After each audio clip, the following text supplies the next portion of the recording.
বরণ করে নিচ্ছেন ঘরোয়া নাট্য সংস্থা সাংস্কৃতিক নাট্য সংস্থার কর্ণধার শ্রী অরবিন্দ চ্যাটার্জি মহাশয়।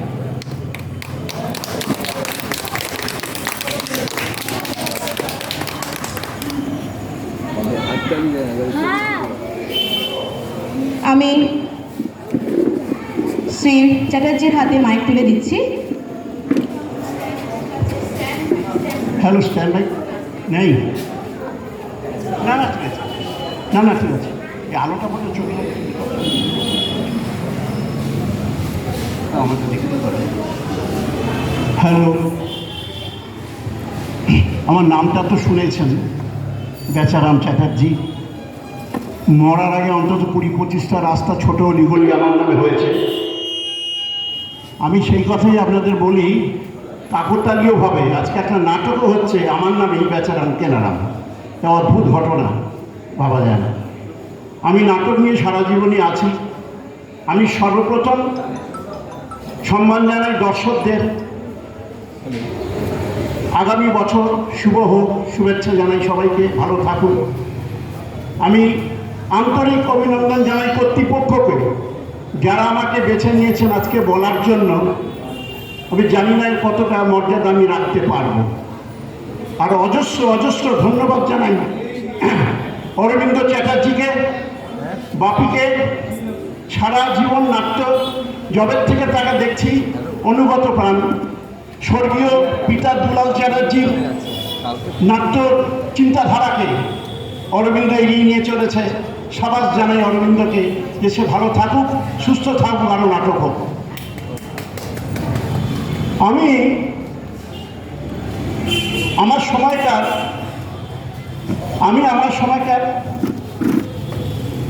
নাটক নিয়ে আমার জন্ম এমন একটা পাড়ায় যেখানে চতুর্দিকে নাটক, গ্রেস্টের শোভা বাজার। ডান দিকে হচ্ছে নাটক পাড়া, সিনেমা পাড়া, আর বাদিকে হচ্ছে যাত্রা পাড়া, শিবপুর। এমন একটা পাড়ায় আমার জন্ম।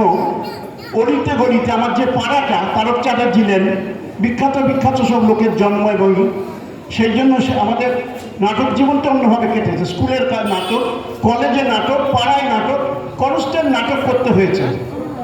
কিন্তু বর্তমানে আমি বাচিক শিল্পী। দাদা একটু সরে যেতে হবে, একটু সরে যেতে হবে দাদা। বর্তমানে আমি বাচিক শিল্পী, হাস্যকৌতুক করি, মুখাভিনয় করি, এরকম নানা জিনিস প্রোগ্রাম করি। সেটা কারণ হচ্ছে আমার দুটো মেজর অ্যাক্সিডেন্ট হয়, একটা 3-এ হাতে এবং একটা 18 সালে পায়ে। তারপর থেকে আমি নাটক করা ছেড়ে দিয়েছি, কেন মঞ্চে চলাফেরা করতে পারবো না। তাই নাটকের প্রসঙ্গে আসছি। আর্ট, এই যে কথাটা, এটা হচ্ছে আর্ট ইজ দ্য কি that opens the vast world of creativity. এই আর্টের সঙ্গে কিন্তু ড্যান্স, ড্রামা, পেন্টস সব জড়িয়ে আছে। Instruments, sound, music. নাটক একটা কম্বাইন্ড আর্ট, এতে সব কিছুর প্রয়োজন হয়। কোনো একটাকে বাদ দিয়ে কেউ নাটক করতে পারবে না। কোনো কিছু একক নাটক যেটা হয়, সেটাতেও কিন্তু মাইক সাউন্ড লাগে, একা অভিনয় করে। মাইক সাউন্ড ছাড়া হবে না, এটা কম্বাইন্ড আর্ট। এই জন্য এটা করা খুব শক্ত। যারা এই নিয়ে আছে তাদের ধন্যবাদ জানাই। অনেক কিছু নিয়ে নাটক করতে হয়। যাক, আমার কথা বেশি বক্তব্য রাখা যাবে না। নাটক আছে, সেদিনের নাটক। আমাদের ভারতবর্ষের নাটক প্রায় 200 বছর, কিন্তু সারা ভারতবর্ষে নাটক হচ্ছে, সারা পৃথিবীতে নাটক হচ্ছে। নাটক হু করে এগিয়ে যাচ্ছে। কিছুদিন আগে বিশ্ব নাট্য দিবস হয়ে গেল 27 তারিখে। আমি সেখানে গিয়েছিলাম, জয়েন করেছিলাম। সে নাট্য পদযাত্রা ছিল, আমি সেখানে গিয়েছিলাম। এই নাটকের ওপর সারা বিশ্বে নাটক হচ্ছে। আপনারা অবাক হয়ে যাবেন। একটা আনন্দ খবর আপনাদেরকে আমি বলছি, যদি একটু শোনেন। এই নাটকের ওপর কিন্তু নোবেল প্রাইজ আছে। অনেকে ভাববেন শুনিনি তো, ড্রামায় কোনো নোবেল প্রাইজ, ড্রামায় কোনো নোবেল প্রাইজ হয় না, আমরা শুনিনি। লিটারেচারের নোবেল প্রাইজ আছে, তাই তো? সেই লিটারেচার নোবেল প্রাইজে পৃথিবীর দুজনের নাম আমি আপনাদের কাছে বলছি। একটা ফ্রান্সের দারিয়া ফা, আর ইটালির লুই প্রান্দেলো। এরা কিন্তু সাহিত্যে নোবেল পুরস্কার পেয়েছেন, সাবজেক্ট হচ্ছে ড্রামা।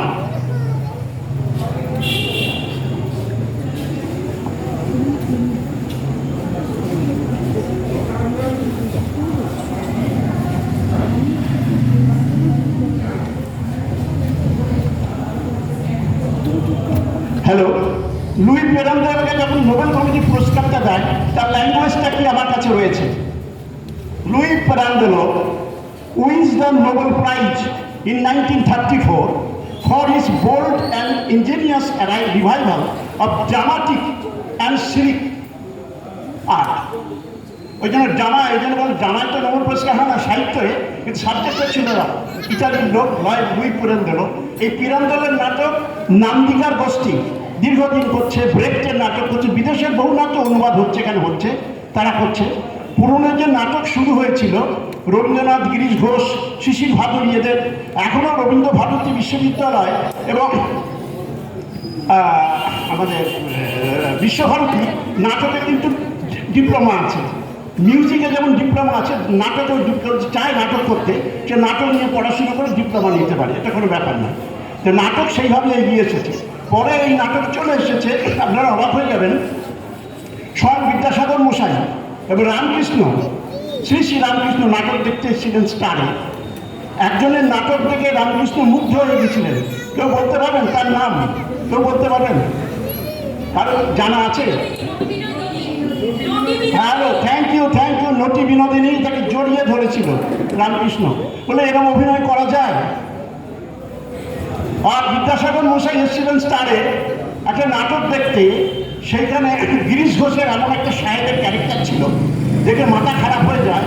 উনি রাগে ভারতের ম্যাপের ওপর দিয়ে কি করেছিলেন, সেটা রাগে সহ্য করতে না পারে পায়ের চটি খুলে ছুঁড়ে মেরেছিলেন স্টেজে।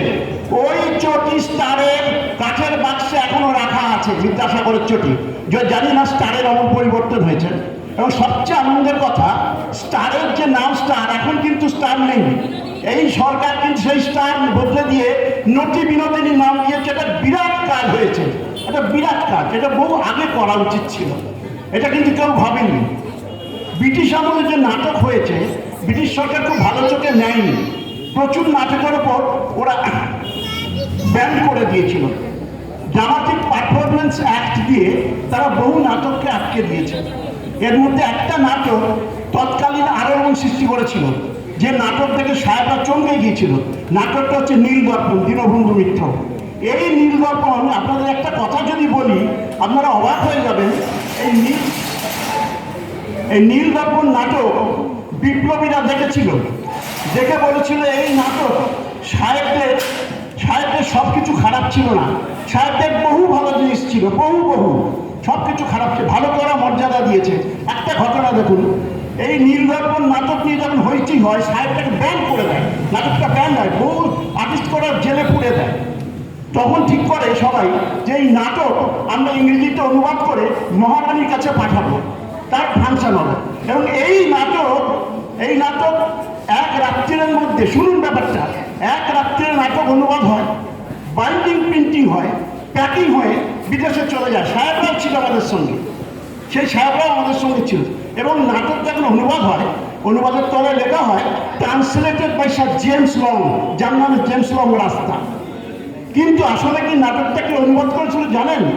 যদি স্যার জেমস একবার পাল্টি খেতেন সাহেব হিসেবে, তাহলে জেল হয়ে যেত একজনের। বিখ্যাত লোক মাইকেল মধুসূদন দত্ত বলেছিল, মাইকেল মধুসূদন ছাড়া এই ট্রান্সলেশন করার ক্ষমতা ভারতবর্ষে কারো নেই। এটা কত বড় গর্বের বিষয় আপনারা ভেবে দেখুন। মাইকেলকে দেওয়া হয়েছিল রাত্রি 6টার সময়, মাইকেলকে দেওয়া হয়েছিল। মাইকেল নানা রকম মদ মিশিয়ে ককটেল খেয়ে 3 ঘন্টার মধ্যে নাটক ট্রান্সলেট করে ইংরেজিতে। সেই নাটক বাইন্ডিং প্রিন্টিং বিলেতে চলে যায়, সেই জিনিস আক্রমণ হয়, এখানে চাপ সৃষ্টি হয়, তখন সরকার নড়ে চড়ে বসে। এইবার কেসটা হাইকোর্টে ওঠে, কেসটা হাইকোর্টে যায়। হাইকোর্টে বলা হয় যে বলুন স্যার জেমস লং, আপনি তো আর্চ বিশপ, এই নাটক আপনি লেখেননি, এটা আপনার লেখা নয়, এটা মাইকেল মধুসূদনের লেখা। আপনি একবার স্বীকার করুন, আপনি সাহেব হয়ে সাহেবের এগেন্সটে যাবেন না। স্যার জেমস লং বলেন, নামটা কার? Sir James long. আমি পাদ্রী, আমি মিথ্যে কথা বলি না, জেসাসের নামে বলছি, নাটক আমি অনুবাদ করেছি। আপনারা আমাকে জেলে ঢোকান, ফাঁসি দিন, এই মাইকেল মধুসূদন করেনি। বলছে no no, it is not possible for you, it is in that who has done it, please acknowledge, do acknowledge, but never it is done by me. সাহেব জেমস লং নমস্কার করুন জেমস লংকে, তাই জন্য তার নামে রাস্তা তৈরি করা হয়েছে। যাক, নাট বেশি বক্তব্য রাখবো না, প্রচুর বলতে পারি, বলার শেষ নেই। তা পরে নাটক শুরু হবে। একটা কথা বলে শেষ করি, নাটক পেশাদার মঞ্চে হয়েছে, অপেশাদার নাটক হয়েছে। সিনেমার সঙ্গে নাটকেও লড়াই করতে হয়েছে। 5, 6, 7 দশকে কলকাতায় যে নাটক হয়েছে, পেশাদারি নাটক, ভাবতে পারবেন না।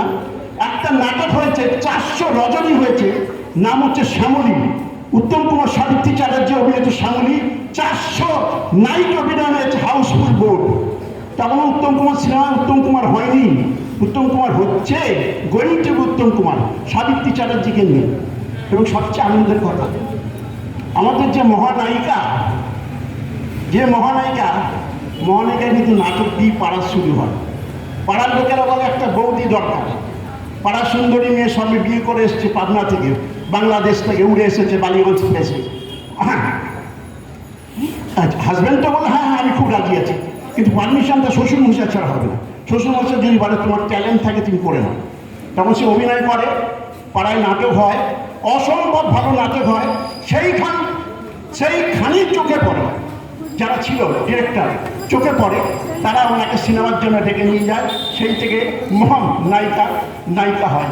আমি শেষ করছি আমার বক্তব্য দিয়ে, আমি মহানায়িকার hardcore fan, from school life to college life. বাড়িতে অজস্র কালেকশন, যদি কারো জানার ইচ্ছে থাকে আমার বাড়িতে আসতে পারেন, আমি তাদের সাহায্য করব। আর তারা যদি কিছু জানেন যেন আমার জানান। আমার বক্তব্য আমি শেষ করছি। নমস্কার, সবাই ভালো থাকুন।